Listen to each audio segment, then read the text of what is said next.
Jadi waktu aku mulai bisnis tuh sebenarnya aku lagi kuliah.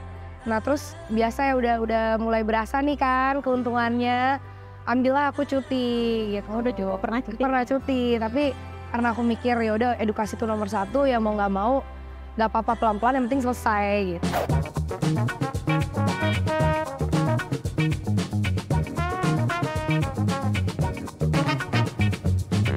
Hai guys, welcome back to channel Diary Hukum, atau dibalik ya, Diary Hukum channel, mana-mana aja lah. Ini saya berusaha terlihat kekinian karena ada influencer cantik banget ini yang followernya udah banyak banget guys. Jadi halo, Hai guys. ini namanya Kak Chelsea ya, cantik banget kan. Ini udah kayak seumuran loh. Udah. Seumuran, kameramen gak usah ketawa, biasa aja. Kayaknya udah menjawab. Oke ya guys, ini kita mau ngobrol-ngobrol sama Chelsea ini. Kalau lihat dari Instagramnya, waduh banyak banget ininya. Brow and Lips Journey, ada banyak banget usaha-usaha buat Chelsea yang seumuran, masih seumuran 20 ya? Sama dong. Oh iya dong. Sama dong. Beda tahun doang. Tapi beliau nih keren lah istilahnya ya, udah bisa punya produk sendiri. Dan kalau lihat dari Instagramnya, sorry ya aku jadi kepo banget sama Instagramnya, keren gitu soalnya. Coba Chelsea bisa ceritain nggak journey kamu di area 20 ini udah ngapain aja nih? Ya, pas aku mulai di Instagram sih, maksudnya awal-awal emang lebih ke sharing keseharian aku aja ya sebelum aku mulai bisnis pertama aku gitu. Jadi kayak sharing lifestyle aku, terus traveling dan segala macam gitu tentang hidup aku lah ya, basically kayak Instagram gitu. Cuman seiring berjalannya waktu ngerasa kalau misalnya bisa dimanfaatkan lebih lagi nih dari Instagram gitu. Jadi ya aku mulai bisnis pertama aku jualan makanan dessert gitu. Emang suka dessert? Emang suka dessert, suka makan dan suka masaknya juga. Jadi kayak ya udah dari situ aku develop lah gitu. Saat itu sih sebenarnya aku bikin iseng-iseng untuk teman. Terus kayak pada bilang jual aja gitu. Jadi kayak ya udah akhirnya aku jual. Sekarang udah mau 3 tahun aku bikin, terus juga udah ada sekitar tambahan 2 menu lagi dari semenjak itu. Sampai sekarang sih alhamdulillah masih laku, udah sempet bikin cabang di beberapa kota juga. Cuman sekarang kayak 3 aja yang aktif gitu. Terus juga abis aku di dunia F&B, aku ngerasa mau cobain bisnis lain gitu, mau nge-challenge diri aku gitu. Jadi aku baru mulai fashion, tahun lalu baru bikin clothing line gitu. Bikin dari scratch, dari bahan banget gitu. Itu juga sulit banget sih ternyata, karena 2 bisnis yang berbeda gitu kan. Satu makanan yang emang dari proses sampai penjualan tuh cepet. Oh, sedangkan kan kalau cepet ya. Iya, sedangkan kalau misalnya di fashion itu banyak prosesnya, dari kayak pilih baju, model, ukuran, sampai jahit, sampai finish ke packaging, itu tuh lumayan lama gitu. Sebenarnya ini mau tanya juga ya, kan banyak nih kalau lihat dari TikTok banyak anak-anak umur 20-an lagi galau. Kayak sekarang lagi happening mau beli tiket Coldplay ya. Nah ini sebenarnya gimana? Apa sih yang men-trigger kamu kepingin punya bisnis sendiri? Apa dulu uang jajan kurang gitu kan? Uang jajan kurang nih, mama nggak mau ngasih lagi nih. Kira-kira apa yang men-trigger kamu? Kalau yang nge-trigger aku sih sebenarnya aku tuh kan lumayan nggak suka males-malesan, aku nggak suka diem aja gitu. Aku suka ada aktivitas setiap hari gitu kan, makanya aku juga suka jalan-jalan segala macam.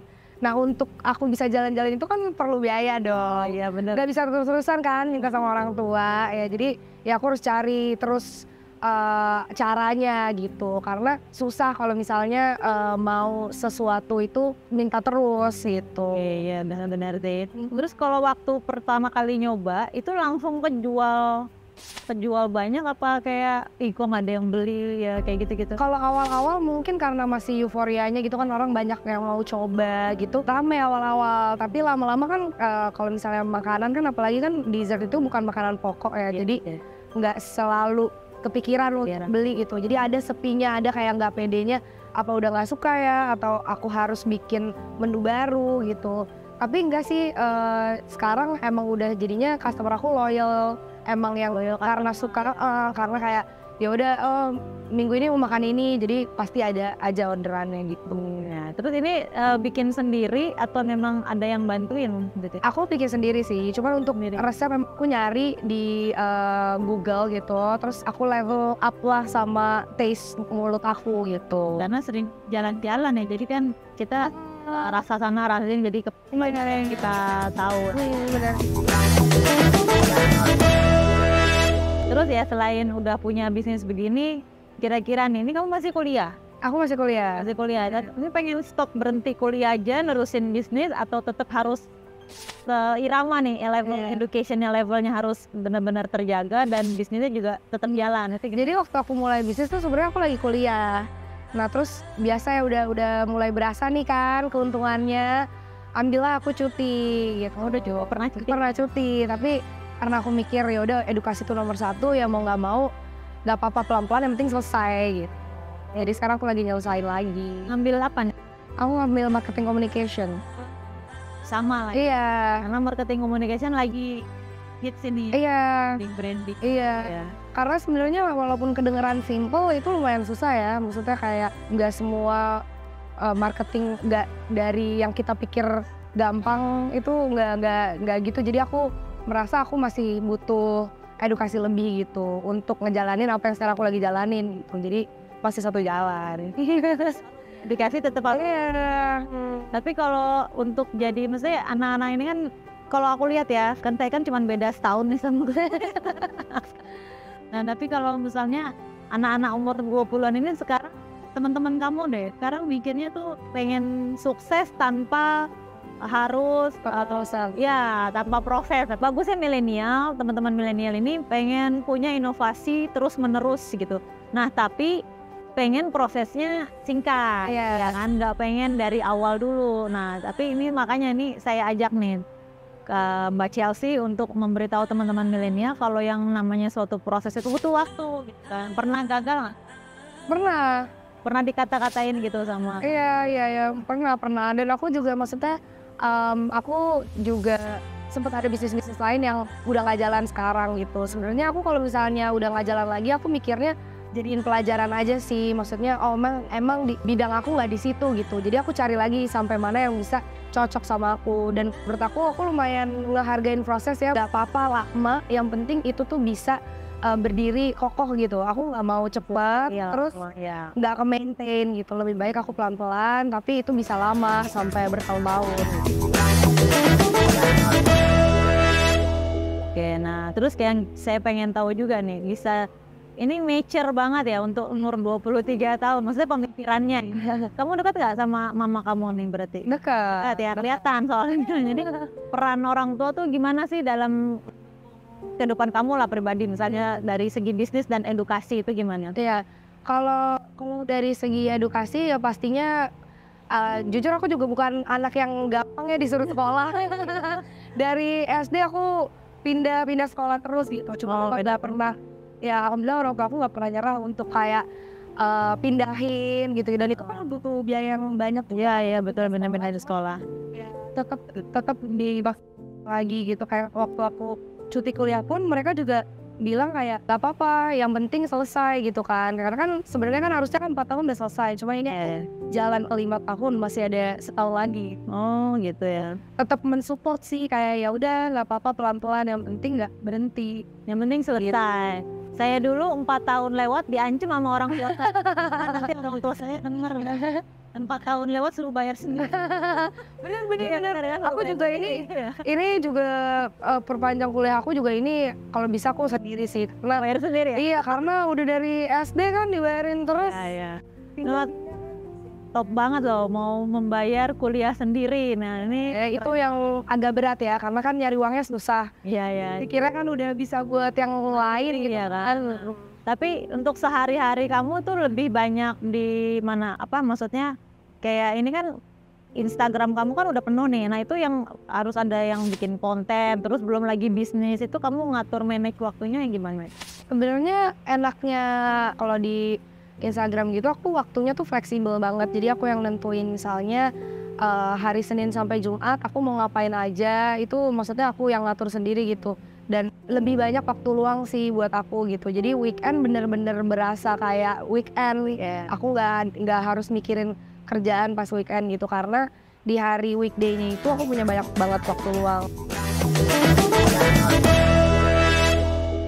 Coba kalau yang di happening sekarang makanan apa kira-kira? Sekarang tuh lagi seringnya anak-anak Jaksel tuh kayak brunch. Jadi makan-makan jam 11 siang tuh, hotel-hotel lunch tuh suka banget. Jadi makanannya cantik gitu. Brunch ya, jadi antara jam 11. Nah ini kameramen kita orang Depok, jadinya makan pagi nasi uduk. Anak Jaksel. Ya, ganti ya, tapi ini bagus banget ini buat anak-anak milenial. Bagaimana kalau saya lihat ini Instagramnya Mbak Chelsea, teman-teman buka aja deh Instagramnya tuh keren banget. Followernya 285.000 loh. Gila. Jadi malu. Ya, saya sebenarnya berharap dibawain dessertnya, ya kan Mbak Novi ya kan, tapi nanti kita order ya Mbak Novinya ini. Nah, menurut kamu nih gimana? Kan kalau Diary Hukum ini kan channel yang hukum ya. Nah, menurut kamu nih, kamu sampai sejauh mana memahami tentang perkembangan hukum sih? Kalau aku mau tanya tentang di kalangan anak milenial ini. Oh gitu. Kayaknya aku mulai dari bisnis aku dulu kali ya. Maksudnya aku bikin bisnis juga kan nggak asal bikin aja. Aku juga bikin haki juga. Jadi aku ngepatenin brand aku. Udah dipatenin? Udah. Oke. Itu juga maksudnya aku pas kemarin ke 21 juga aku bikin entrepreneur segala macam, itu komplit semua. Jadi bisnis aku tuh legal gitu. Itu sih sejauh ini kalau dari bisnis aku. Kalau misalnya yang lain-lain kayak paling yang biasa-biasa aja tahunya kurang ini. Sampai sudah membrandkan merek ya, itu berarti udah paham banget. Jadi karena banyak banget ya UMKM-nya di sana yang tidak mendaftarkan mereknya. Jadinya kan ini nanti ya teman-teman lah, sekarang UMKM kan banyak ya, ini bahkan UMKM yang kayak Mbak Chelsea bikin ini menyelamatkan Indonesia dari krisis sebenarnya. Jadi kalau anak-anak milenial ini bikin satu UMKM kayak Mbak Chelsea, ini banyak banget brandnya Mbak Chelsea yang sudah dipatenkan, itu bagus banget dampaknya. Baik untuk pemerintah, ada pemasukan, tapi juga buat Mbak Chelsea sendiri.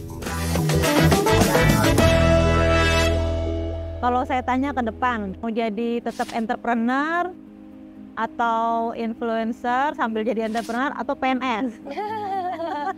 Kayaknya karena mungkin aku udah terlalu menikmati waktu luang ya, bisa udah ngatur waktu sendiri, kayaknya aku lebih suka untuk bikin bisnis sih. Kayak sekarang tuh aku emang pengen branching ke fashion karena emang lebih timeless juga kalau misalnya di fashion gitu. Dan luas banget, lebih luas ya. Kayaknya pergaulannya lebih luas juga. Dan bisa sampai Indonesia juga soalnya kan kalau misalnya fashion gitu. Ya sih. Jadi ya mudah-mudahan sih teman-teman yang lain bisa mengikuti. By proses ya, semuanya nggak ada yang singkat. Jadi selain makanan, ada fashion brand. Saya lihat ada Brow Eyebrow, itu maksudnya apa? Usaha kamu juga? Oh enggak, bukan. Ya, jadi itu aku jadi brand ambassador gitu. Ah iya, udah jadi brand ambassador juga loh, keren. Berarti kan, jadi megang satu brand juga ya, maksudnya kayak mewakili represented brandnya tersebut ya. Kalau di bidang aku tuh, kalau misalnya kita mempromosikan sesuatu, itu menurut aku emang harus base dari kepercayaan gitu. Jadi aku nggak ganti-ganti juga gitu. Jadi kayak ini klinik karena ini maksudnya untuk wajah dan perawatan aku. Jadi aku benar-benar satu aja. Udah 3 tahun aku sama satu klinik gitu. Oh oke, gitu. Jadi ya enak lah ya udah dipercaya begitu. Iya. Oke. Jadi udah pinter ya kan, cantik dan punya usaha sendiri, dan itu followers menambah itu efek guys. Jadi itu salah satu efek dari yang sudah dilakukan. Makanya Diary Hukum juga ini salah satu cara sebenarnya mengundang Mbak Chelsea ya kan. Nah, untuk memotivasi teman-teman milenial di luar sana supaya tetap berinovasi tapi juga jangan melupakan ada pakem-pakem hukum yang ada gitu kan ya. Jadi ya membuat suatu usaha apa segala macam boleh, tapi tetap supaya lebih aman didaftarkan ya. Jadi salah satu contohnya udah didaftarkan, jadi udah safe. Iya benar-benar. Mungkin kedengarannya sepele, tapi ternyata itu penting banget. Penting banget itu. Jadi kayak apaan sih didaftarin aku ya sama brand kita gitu. Iya. Berarti kalau udah ada yang make nama perusahaan Mbak Chelsea ini ya hati-hati, bisa kita somasi. Iya.